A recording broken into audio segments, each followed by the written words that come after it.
Bonjour frères et sœurs, bienvenue sur la chaîne La Formule de la Richesse. Nous vous apportons ici de puissants enseignements pour vous aider à atteindre la véritable prospérité financière basée sur la parole de Dieu. Je dois vous dire quelque chose qui peut changer votre vie dès aujourd'hui. Il y a une énorme différence entre ceux qui survivent simplement et ceux qui s'épanouissent avec détermination. Ce n'est pas une question de chance, ce n'est pas seulement une question de travail acharné. C'est une question d'état d'esprit.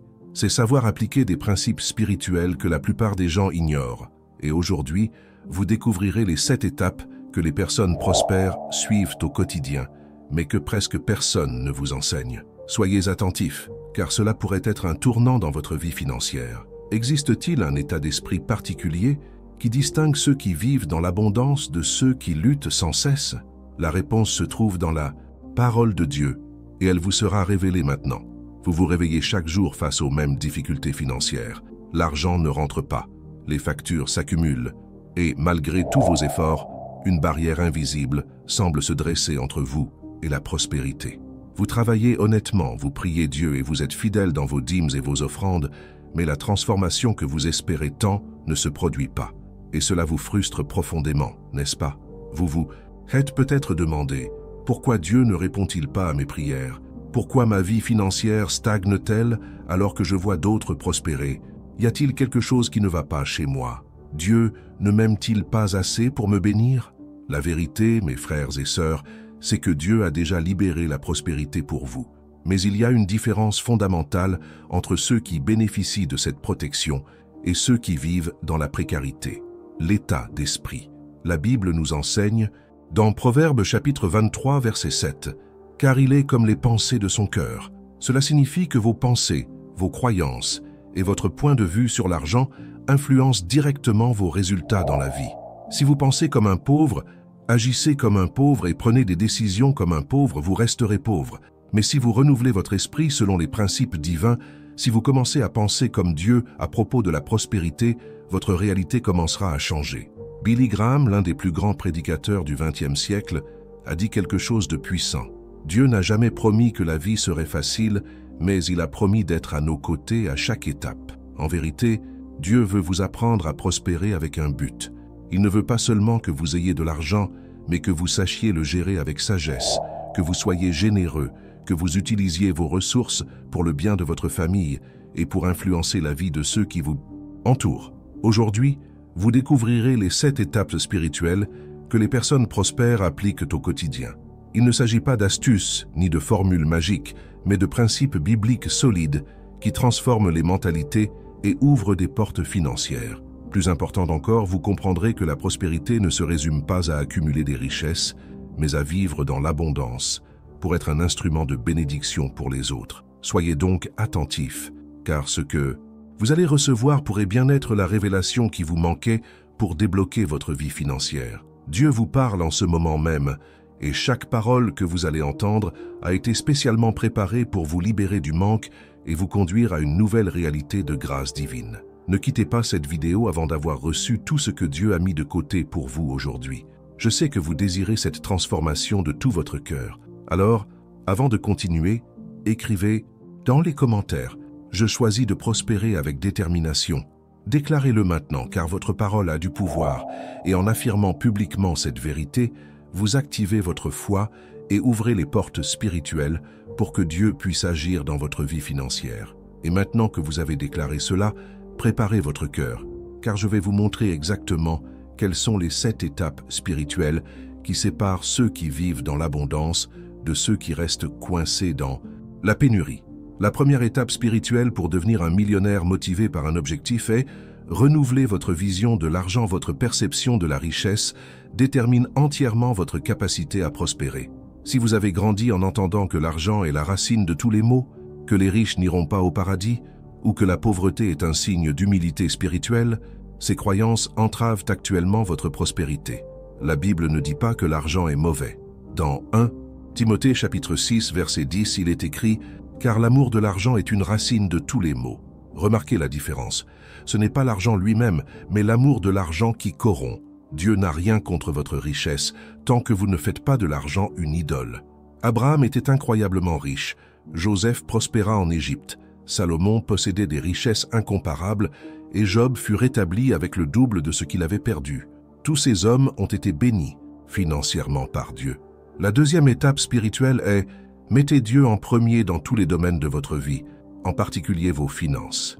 Matthieu chapitre 6, verset 33 nous enseigne « Cherchez premièrement le royaume et la justice de Dieu, et toutes ces choses vous seront données par-dessus. » Lorsque vous accordez la priorité à Dieu, lorsque vous lui consacrez vos finances, lorsque vous reconnaissez que tout ce que vous possédez vient de lui, Dieu s'engage à vous donner tout ce dont vous avez besoin.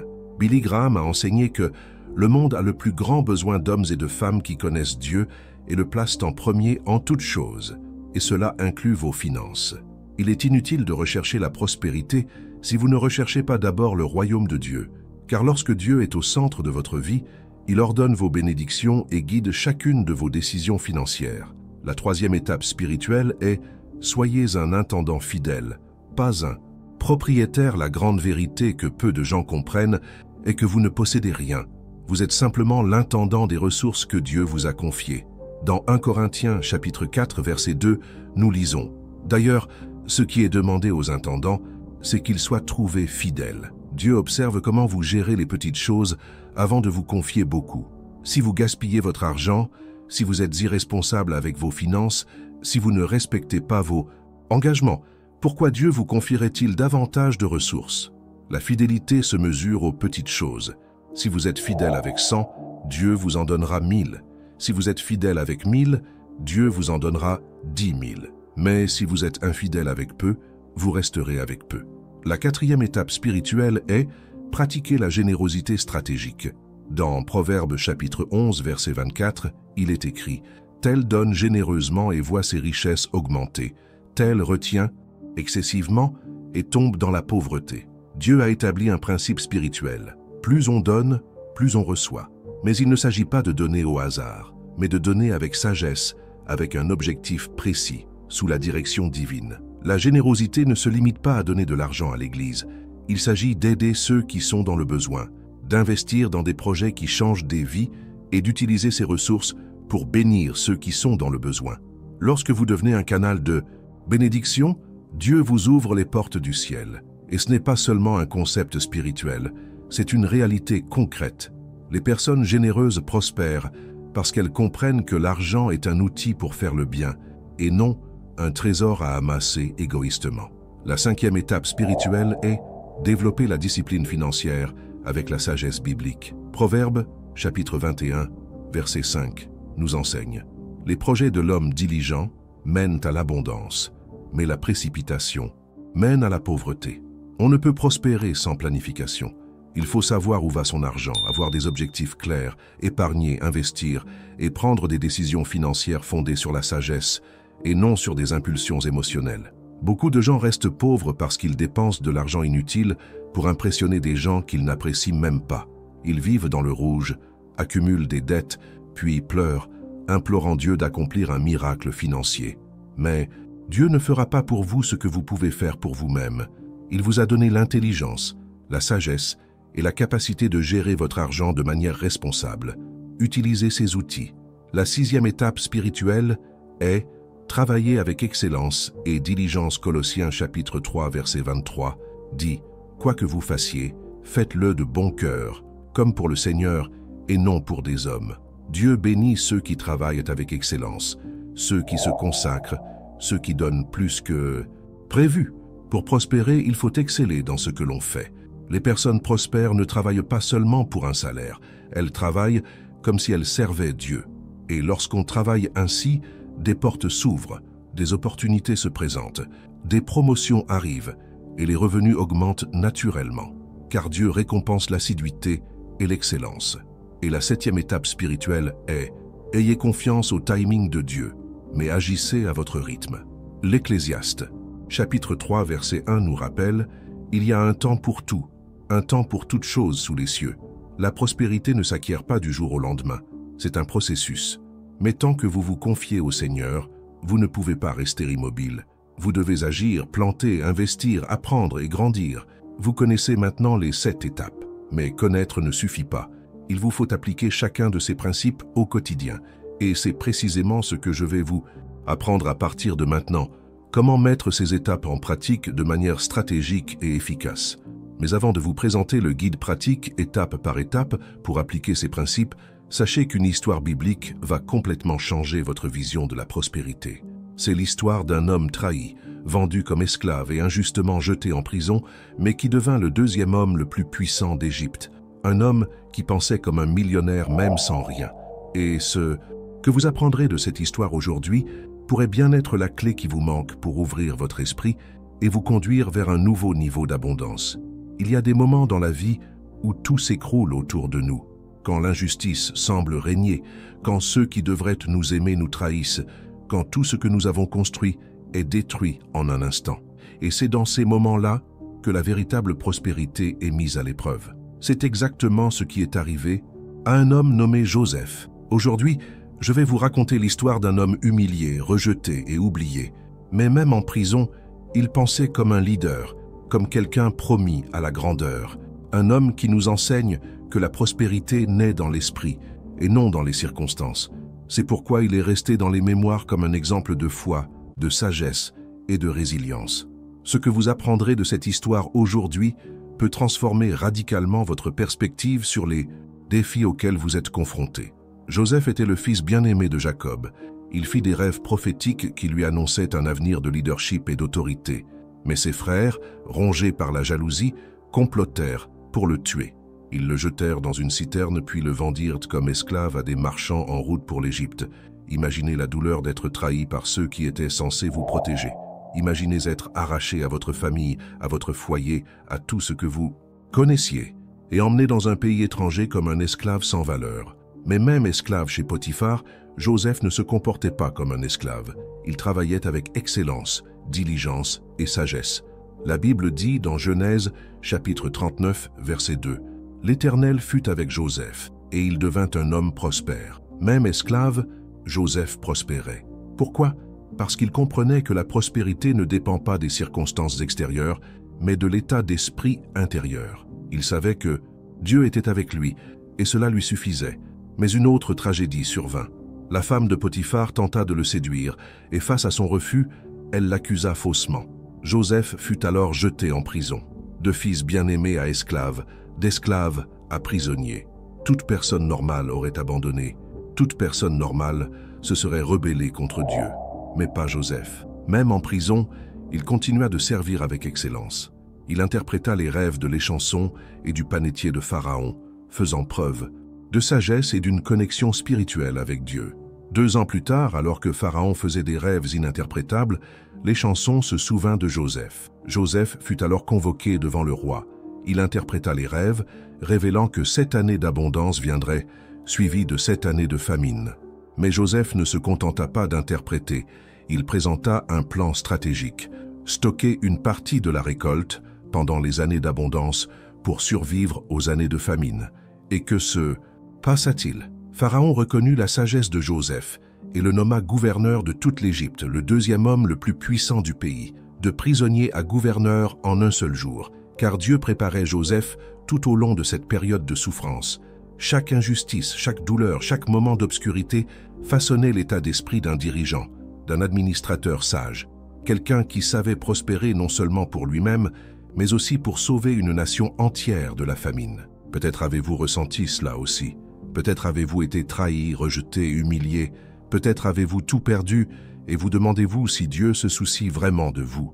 Mais je veux que vous compreniez une chose très importante. Dieu vous prépare. Chaque épreuve que vous traversez actuellement façonne votre état d'esprit, vous apprend à prospérer avec sagesse et vous prépare à une abondance que vous ne pouvez même pas encore imaginer. Joseph n'a pas prospéré par chance.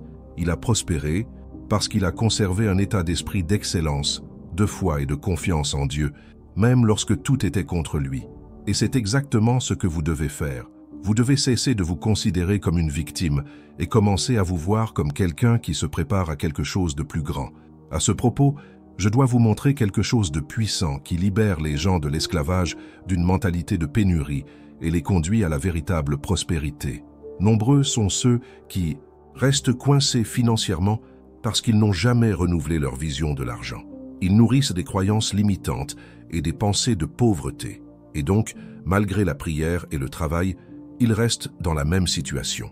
J'ai préparé un guide pratique et clair intitulé « Transformez votre état d'esprit et multipliez rapidement vos revenus ». Il vous apprendra précisément comment briser les schémas mentaux qui vous enferment dans la pénurie et comment activer un état d'esprit d'abondance basé sur de solides principes bibliques. Ce guide propose des stratégies spirituelles et pratiques qui ont déjà aidé des centaines de personnes à changer leur façon de voir l'argent, à se débarrasser de leurs dettes, à augmenter leurs revenus et à profiter de la grâce que Dieu a déjà accordée. Alors, cliquez sur le premier commentaire épinglé sous cette vidéo et téléchargez-la avant que cette opportunité ne disparaisse. À vous de décider, rester coincé dans la pénurie ou activer enfin le cycle d'abondance que Dieu a déjà libéré pour vous. Pour revenir à notre sujet, l'histoire de Joseph nous enseigne que la prospérité ne dépend pas de notre situation actuelle, mais de notre façon de penser et d'agir. Maintenant que vous avez compris cela, il est temps d'apprendre à appliquer ces 7 étapes spirituelles de manière pratique et stratégique au quotidien. Commençons par appliquer la première étape. Renouvelez votre vision de l'argent. Comment faire concrètement? Tout. D'abord, identifiez les croyances limitantes qui entravent votre prospérité. Prenez un papier et un stylo et notez toutes les phrases négatives que vous avez entendues à propos de l'argent tout au long de votre vie. Des phrases comme « l'argent ne pousse pas dans les arbres »,« les riches n'entrent pas au paradis »,« l'argent corrompt »,« il faut travailler dur pour un petit revenu ». Après avoir noté ces croyances, vous les remplacerez par des vérités bibliques. Par exemple, si vous avez toujours cru que l'argent corrompt, remplacez-les par « l'amour de l'argent est ce qui corrompt », mais l'argent lui-même est un outil que Dieu m'a donné pour bénir des vies. Si vous avez toujours cru que les riches n'iront pas au paradis, remplacez-les par « Abraham, Joseph, Salomon et Job étaient riches et ont plu à Dieu ». La richesse n'est pas un problème, l'idolâtrie, si. Dans Romains chapitre 12, verset 2, Paul nous enseigne « Ne vous conformez pas au siècle présent, mais soyez transformés par le renouvellement de l'intelligence. Alors vous discernerez quelle est la volonté de Dieu, ce qui est bon, agréable et parfait. » Renouveler son esprit ne se fait pas automatiquement, mes frères et sœurs. C'est un processus quotidien et intentionnel. Vous devez nourrir votre esprit de la parole de Dieu chaque jour, méditer sur ses promesses et confesser des versets sur la prospérité. Voici un exercice puissant. Chaque matin, au réveil, déclarez à voix haute « Je suis heureux, je prospère. Dieu pourvoit à tous mes besoins selon sa richesse, avec gloire. » Philippiens chapitre 4, verset 19 dit « Et mon Dieu pourvoira à tous vos besoins en Jésus-Christ selon sa richesse, avec gloire. » En déclarant cela quotidiennement, vous programmez votre esprit à prospérer.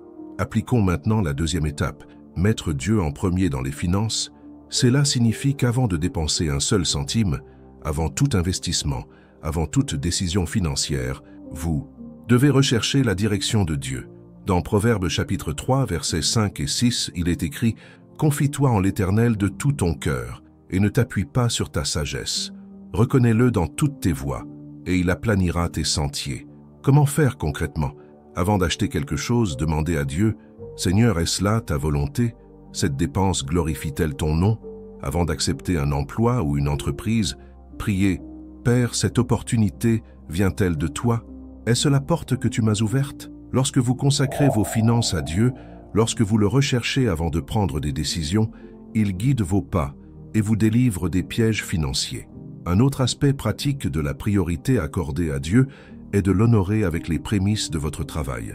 Malachie, chapitre 3, verset 10, dit « Apportez toutes les dîmes à la maison du trésor, afin qu'il y ait de la nourriture dans ma maison. Mettez-moi donc à l'épreuve, dit l'Éternel des armées. Je vous prie de me montrer ce que je veux dire, et de voir si je n'ouvre pas pour vous les écluses des cieux, et si je ne répands pas sur vous la bénédiction à profusion. » Payer la dîme n'est pas du légalisme, c'est reconnaître que tout vient de Dieu. Et lorsque vous honorez Dieu avec vos finances, il ouvre des portes que nul homme ne peut fermer. Mais attention, donner la dîme n'est pas négocier avec Dieu. Il ne s'agit pas de donner 10% pour recevoir 100% en retour. Il s'agit de reconnaître que Dieu possède tout et que vous ne lui rendez qu'une partie de ce qu'il vous a déjà donné. C'est un acte d'adoration, pas une transaction commerciale. Billy Graham a dit un jour « Donnez à Dieu ce qui est juste, pas ce qui reste. » Beaucoup de gens ne donnent à Dieu que ce qui reste. Ils paient toutes leurs factures, dépensent comme ils veulent, et s'il leur reste quelque chose, ils le donnent à Dieu. Mais Dieu exige les prémices, pas les restes. En accordant la priorité à Dieu dans vos finances, vous démontrez votre confiance en lui pourvoira à tous vos besoins. Et voici un autre principe pratique. Si vous voulez que Dieu multiplie vos ressources, vous devez être fidèle avec peu. Jésus a enseigné dans la parabole des talents. Matthieu chapitre 25 verset 21. C'est bien, bon et fidèle serviteur. Tu as été fidèle en peu de choses. Je t'en confierai beaucoup. Si vous ne pouvez pas gérer 100, comment Dieu vous en confiera-t-il 1000? Si vous gaspillez votre salaire, pourquoi Dieu vous accorderait-il une augmentation? Commencez par être fidèle là où vous êtes. Si vous gagnez peu, gérez-le avec sagesse. Épargnez, investissez et donnez généreusement selon vos moyens. Et Dieu observera votre fidélité et vous encouragera en temps voulu. Vous recevez de puissantes révélations qui transforment votre vision de la prospérité. Ce n'est pas un simple message, c'est Dieu qui vous parle directement. Alors, écrivez dans les commentaires « J'honore Dieu avec mes finances ». Déclarez-le publiquement, car en affirmant cette vérité, vous activez un principe spirituel qui ouvre les portes du paradis sur votre vie. Et il y a d'autres révélations à venir, car maintenant je vais vous apprendre comment développer la discipline financière avec la sagesse biblique et comment la générosité stratégique peut multiplier vos ressources d'une manière que vous n'auriez jamais imaginée. Appliquons maintenant la troisième étape. Soyez un intendant. Fidèle concrètement, qu'est-ce que cela signifie? Considérez l'argent que Dieu vous a donné comme quelque chose de sacré et non comme quelque chose à gaspiller. Dans Luc chapitre 16 verset 10, Jésus dit « Celui qui est fidèle dans les moindres choses l'est aussi dans les grandes. Celui qui est malhonnête dans les moindres choses l'est aussi dans les grandes. » Beaucoup de gens se plaignent de manquer d'argent, mais lorsqu'ils en ont, ils le dépensent de manière irresponsable. Ils achètent des choses inutiles, accumulent des dettes et vivent au-dessus de leurs moyens. Puis ils pleurent, implorant Dieu d'accomplir un miracle financier. Mais Dieu ne multiplie pas ce que vous gaspillez. Il multiplie ce que vous gérez avec sagesse. Voici une stratégie pratique. Établissez un budget mensuel. Notez tous vos revenus et dépenses. Catégorisez vos dépenses. Logement, nourriture, transport, vêtements, loisirs, investissements, dîmes et offrandes. En sachant clairement où va votre argent, vous pouvez prendre de meilleures décisions. Proverbe chapitre 27 verset 23 nous conseille « Connais l'état de ton petit bétail et prends soin de ton gros bétail ». Cela signifie « Sache exactement combien tu gagnes, combien tu dépenses, combien tu dois et combien tu as ». Les gens prospères connaissent leurs chiffres. Ils ne vivent pas dans l'ignorance financière. Un autre principe pratique d'une gestion fidèle est l'élimination des dettes. Proverbe chapitre 22 verset 7 dit « Le riche domine sur le pauvre, et celui qui emprunte est l'esclave de celui qui prête. Tant que vous êtes endetté, vous êtes l'esclave de vos créanciers. Et Dieu ne veut pas que vous viviez dans l'esclavage financier. Il veut que vous soyez libre. Comment se débarrasser de ces dettes? D'abord, cessez de contracter de nouvelles dettes. Découpez vos cartes de crédit si nécessaire. Ensuite, dressez la liste de toutes vos dettes, de la plus petite à la plus importante. Payez le minimum sur chacune d'elles, mais concentrez tous vos efforts supplémentaires sur la plus petite. Une fois la plus petite éliminée, ajoutez le montant remboursé à la suivante. Cette méthode, appelée « boule de neige », fonctionne car vous gagnez en élan à chaque dette éliminée. Et pendant que vous remboursez vos dettes, ne cessez pas de donner à Dieu. Beaucoup commettent l'erreur d'arrêter de payer la dîme pour rembourser leurs dettes, mais c'est inverser l'ordre. Dieu vient en premier. Lorsque vous honorez Dieu, même dans les moments difficiles, il vous ouvre des portes surnaturelles pour vous libérer plus rapidement de vos dettes. Appliquons maintenant la quatrième étape, générosité stratégique. La générosité ne consiste pas à donner au hasard, c'est donner avec sagesse, intention et sous la direction divine. Dans 2 Corinthiens chapitre 9 verset 7, Paul écrit « Que chacun donne comme il l'a résolu en son cœur, sans regret ni contrainte, car Dieu aime celui qui donne avec joie. » Dieu ne veut pas que vous donniez par obligation. Il veut que vous donniez avec joie, avec une générosité sincère. Et lorsque vous donnez ainsi, Dieu multiplie vos semences.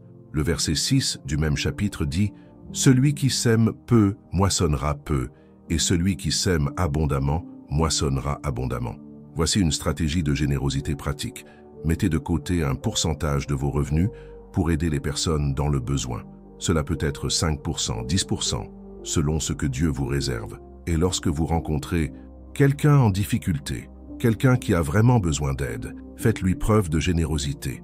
Mais la générosité ne se limite pas à donner de l'argent. C'est aussi donner de son temps, de ses compétences et de ses connaissances. Si vous excellez dans un domaine, enseignez-le. Si vous avez une compétence professionnelle, aidez une personne au chômage. Si vous connaissez les principes de la prospérité, partagez-les avec ceux qui rencontrent des difficultés financières. Et voici quelque chose de puissant. Lorsque vous êtes généreux, Dieu vous met en contact avec des personnes généreuses. Vous attirez dans votre vie des personnes qui vous béniront, vous ouvriront des portes et vous aideront à prospérer. Car la générosité engendre la générosité. C'est une loi spirituelle. Billy Graham enseignait que nous gagnons notre vie en donnant et non en recevant. Les personnes prospères le comprennent. Elles n'accumulent pas leur argent égoïstement. Elles l'utilisent pour faire une différence dans le monde. Et c'est pourquoi Dieu continue de les bénir financièrement. Mais il y a quelque chose d'encore plus important à comprendre concernant la discipline financière et l'excellence au travail. Car il ne sert à rien de savoir simplement gérer son argent si l'on ne sait pas multiplier ses revenus en travaillant correctement. Et c'est exactement ce que je vais vous révéler maintenant. Appliquons la 5e étape, développer la discipline financière avec la sagesse biblique. La discipline est ce qui distingue ceux qui rêvent de prospérité de ceux qui prospèrent réellement.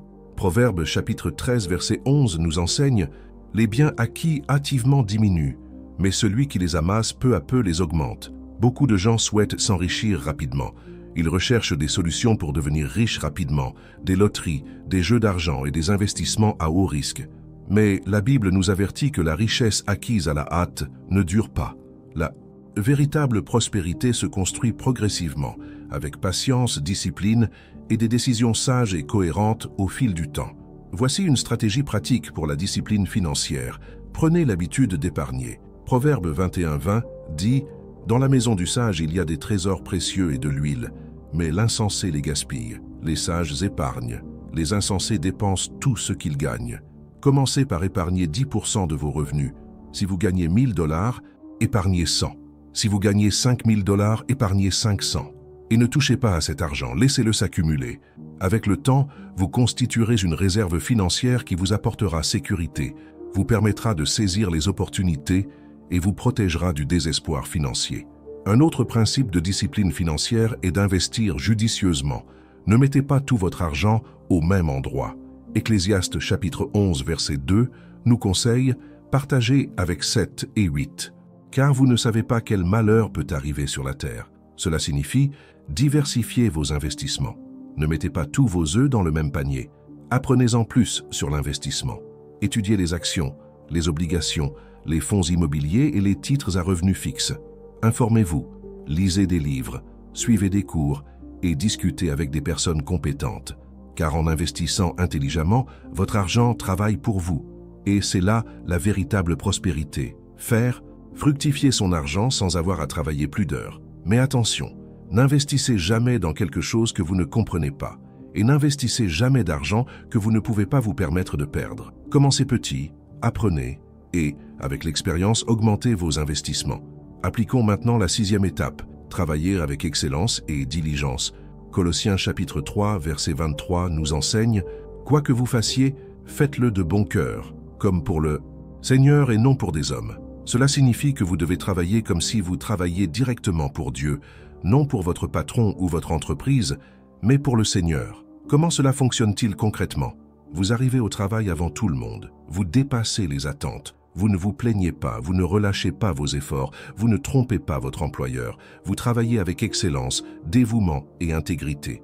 Et lorsque vous faites cela, Dieu ouvre des portes surnaturelles à votre carrière. Proverbe chapitre 22, verset 29 dit « As-tu vu un homme appliqué dans son travail? Il sera placé devant les rois, et il ne restera pas parmi les humbles. » L'application vous fait progresser. La paresse vous maintient dans la médiocrité. Si vous voulez prospérer, vous devez exceller dans ce que vous faites. Et voici un point important. Ne travaillez pas uniquement pour l'argent. Travaillez pour développer vos compétences, apprendre et évoluer. Professionnellement, plus vous progressez, plus vous gagnez en valeur. Et plus vous avez de valeur, plus vous gagnez. Investissez en vous-même. Suivez des cours, apprenez de nouvelles langues, développez de nouvelles compétences, Lisez des ouvrages qui vous renseignent sur votre domaine. Recherchez des mentors qui ont déjà atteint vos objectifs, car le savoir est un investissement que personne ne peut vous enlever. Billy Graham a dit « Le plus beau cadeau que nous puissions faire aux autres est de partager notre foi et nos talents. » Et lorsque vous développez vos talents avec excellence, lorsque vous utilisez vos capacités pour servir les autres avec amour, Dieu multiplie vos opportunités et vos revenus. Mais il y a une chose plus fondamentale. Il faut apprendre à entreprendre. Le chapitre 31 des Proverbes décrit la femme vertueuse comme une personne qui non seulement travaille, mais qui entreprend aussi. Elle achète des champs, plante des vignes, fabrique et vend des produits.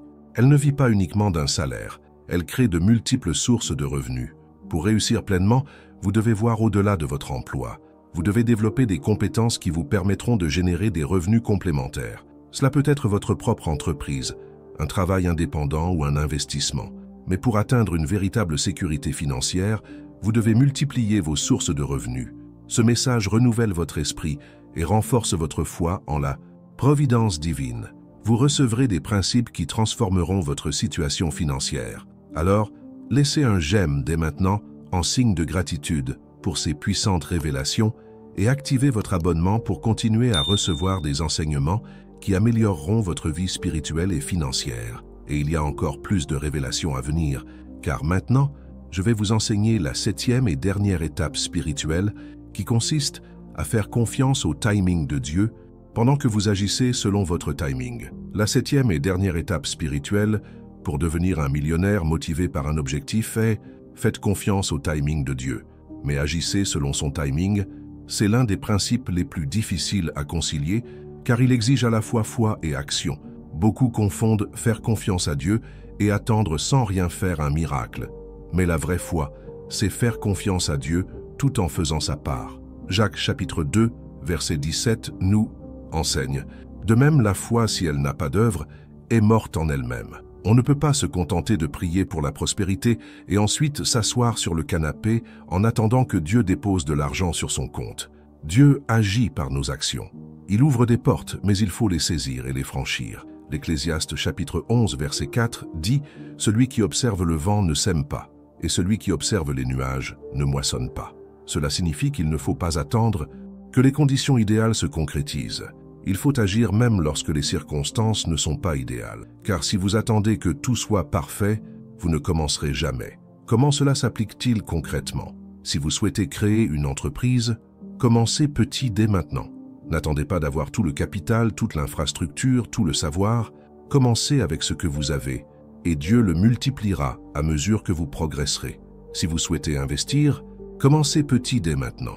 N'attendez pas d'avoir beaucoup d'argent pour vous lancer, car le temps perdu à attendre est du temps que vous pourriez consacrer à apprendre et à vous développer.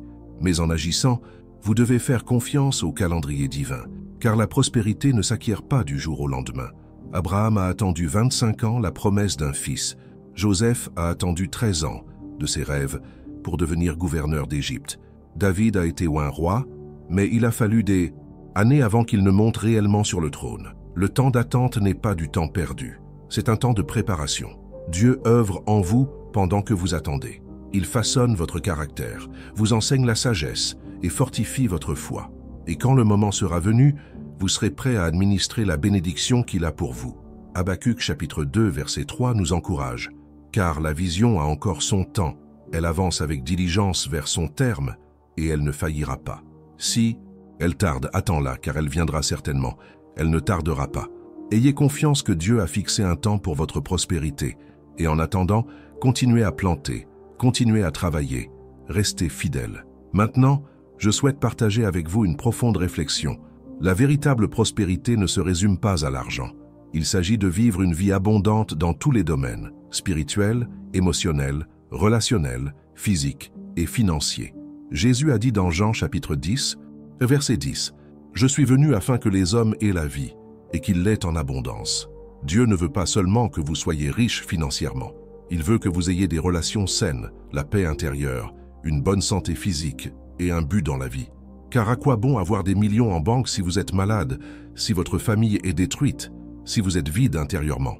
Alors, tout en poursuivant votre quête de prospérité financière, ne négligez pas les autres aspects de votre vie. Prenez soin de votre santé, renforcez vos relations, consacrez du temps à votre famille et cultivez votre vie spirituelle, car la véritable prospérité réside dans l'équilibre dans tous les domaines.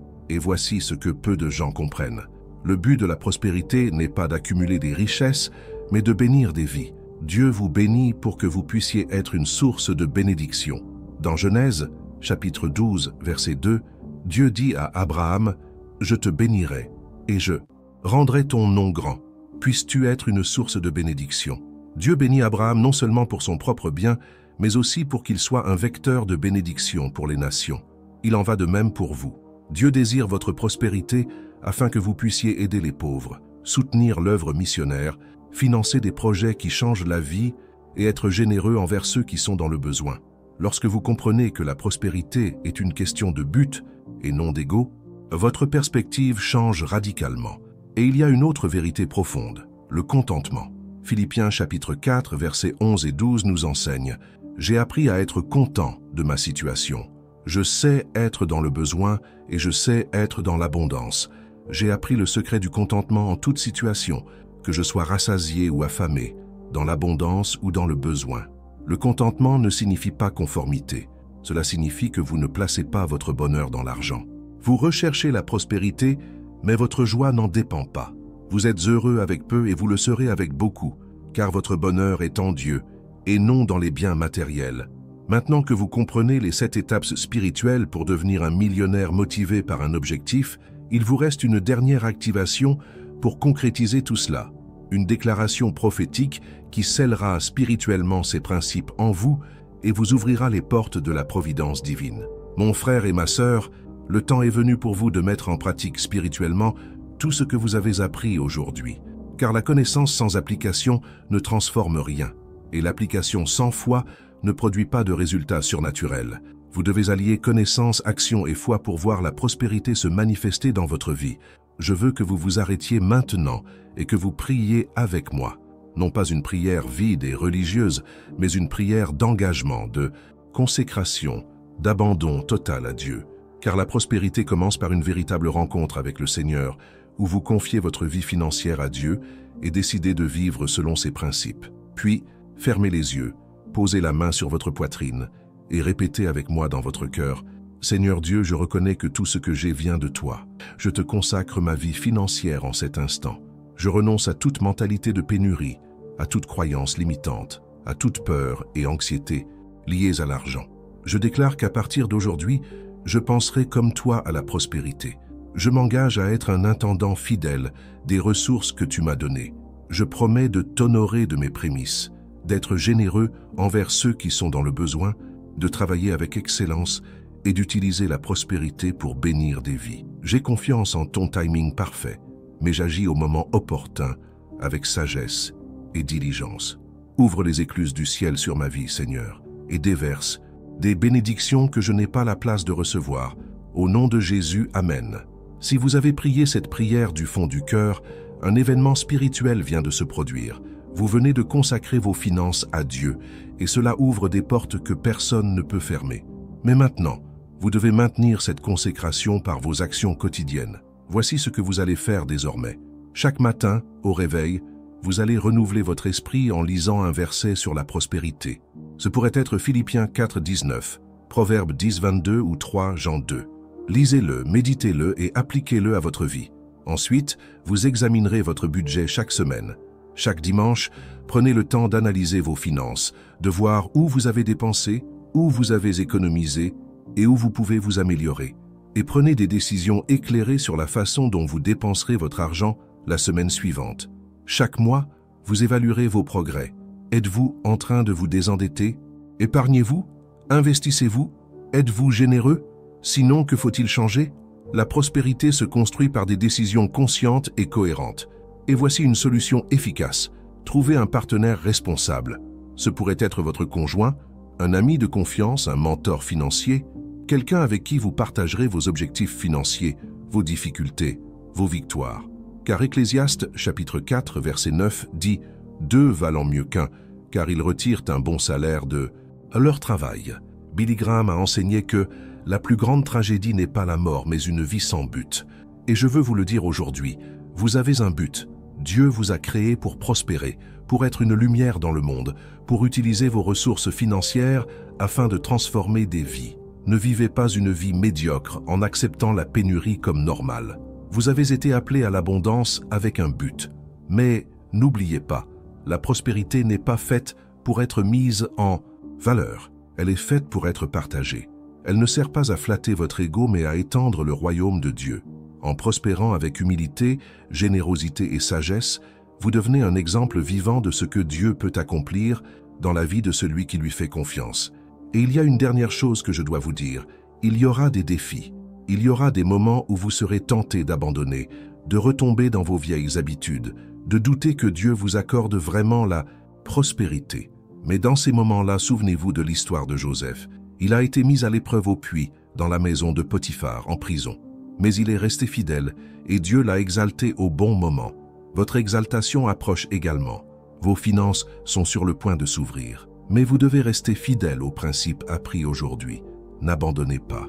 Continuez à renouveler votre esprit, à donner la priorité à Dieu, à être un intendant fidèle, à être généreux, à travailler avec excellence et à faire confiance au calendrier de Dieu. Oh, et juste un petit rappel important, le guide stratégique mentionné plus tôt, transformer votre état d'esprit et multiplier rapidement vos revenus, est toujours disponible dans le premier commentaire épinglé. Si vous ne l'avez pas encore téléchargé, c'est le moment. Ce guide vous fournira des outils pratiques supplémentaires pour mettre en pratique tout ce que vous avez appris aujourd'hui. Ne manquez pas cette opportunité. Ce message peut transformer la vie de nombreuses personnes que vous connaissez, des personnes en difficulté financière, désespérées, qui ont perdu espoir. Alors, partagez cette vidéo dès maintenant avec au moins 5 personnes. Vous pouvez le faire sur WhatsApp, Facebook ou dans votre groupe paroissial, car en partageant des enseignements qui changent la vie, vous devenez un vecteur de bénédiction, et Dieu bénit ceux qui bénissent les autres. Et il y a quelque chose d'encore plus profond que vous devez comprendre à propos de la providence divine, une révélation que peu connaissent, mais qui peut vous ouvrir un monde d'abondance que vous n'imaginiez même pas. Restez avec moi jusqu'à la fin, car ce qui suit pourrait bien être la clé ultime que vous attendiez. Vous venez de recevoir 7 étapes spirituelles qui peuvent transformer radicalement votre vie financière. Mais plus que de simples étapes, vous avez acquis une nouvelle perspective sur la prospérité. Vous avez compris que la prospérité ne se résume pas à l'argent, mais qu'il s'agit de vivre avec détermination, générosité, sagesse et foi. Dieu veut vous bénir, mon frère et ma sœur. Il veut votre prospérité. Mais il veut que vous prospériez de la bonne manière, avec un esprit juste et un cœur droit. Car la prospérité entre les mains de quelqu'un sans caractère devient une malédiction. Mais la prospérité entre les mains de quelqu'un qui aime Dieu et les autres devient une bénédiction pour beaucoup. Alors, prenez-la. Décision aujourd'hui. Décidez d'appliquer ces 7 étapes dans votre vie. Décidez de renouveler votre esprit, de donner la priorité à Dieu, d'être un intendant fidèle, de pratiquer la générosité, de développer une discipline financière, d'exceller dans votre travail et de faire confiance au calendrier divin tout en agissant à votre rythme. Cette parole vous a profondément touché. Dieu vous parle en ce moment même. Alors, écrivez dans les commentaires. Je m'épanouis avec un but. Déclarez. Ceci dès maintenant comme un saut spirituel de l'engagement que vous prenez envers Dieu aujourd'hui. Vous y trouverez toujours des enseignements qui renforcent votre foi et transforment votre vie. Aimez maintenant pour témoigner votre gratitude pour tout ce que vous avez reçu aujourd'hui et activez votre abonnement pour continuer à recevoir de puissantes révélations qui enrichiront votre cheminement spirituel et financier. Et ce qui vient ensuite pourrait être encore plus transformateur. Une révélation sur la providence divine qui transformera complètement votre perception des bénédictions divines. Ne partez pas maintenant. Cliquez sur la vidéo qui apparaît à l'écran et poursuivez ce chemin de transformation avec moi. Dieu a encore beaucoup à vous révéler. À bientôt pour la prochaine vidéo.